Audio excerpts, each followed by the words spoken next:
हमसे रूठा ना हो।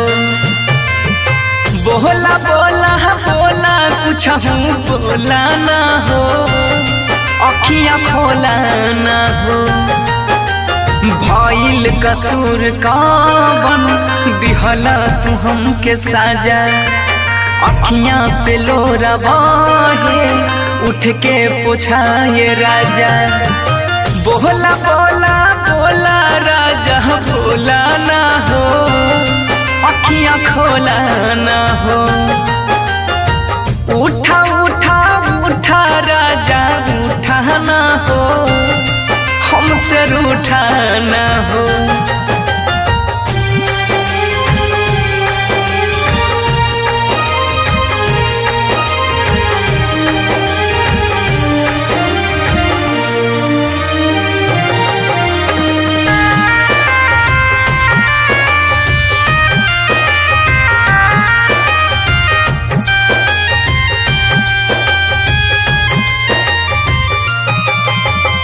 म्यूजिक बाय उत्सव गांधी।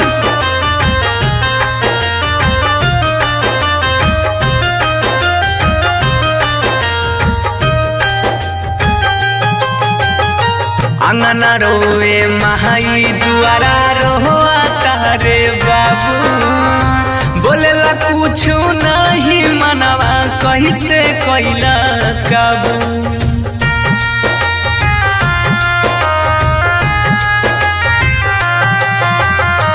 अंगना रोए महाई दुआरा रोआ तारे बाबू, बोलेला कुछ नहीं मनवा कैसे कैला काबू।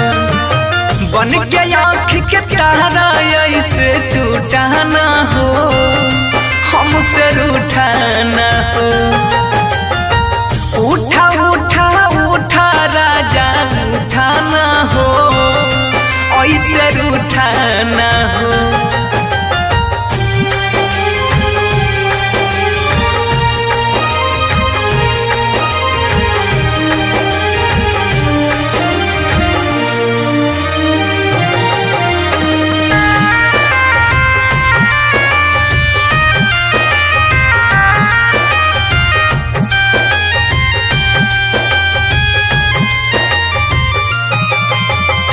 म्यूजिक बाय उत्सव गांधी।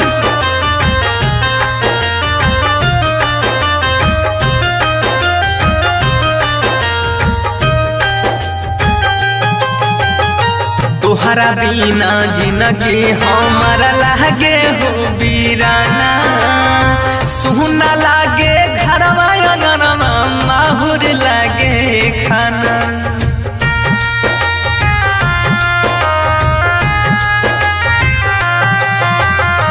तोहरा बिना जिंदगी हमारा लागे हो वीराना, सुना लागे घरवा अंगनवा माहुर लागे खाना। सात जन्म के हाथ थाम के छूटा ना हो, ऐसे रूठा ना हो। बोला बोला बोला राजा बोला ना हो, अखियाँ खोला ना हो। इंडिपेंडेंट रिकॉर्डिंग स्टूडियो सुनवर्षा राज।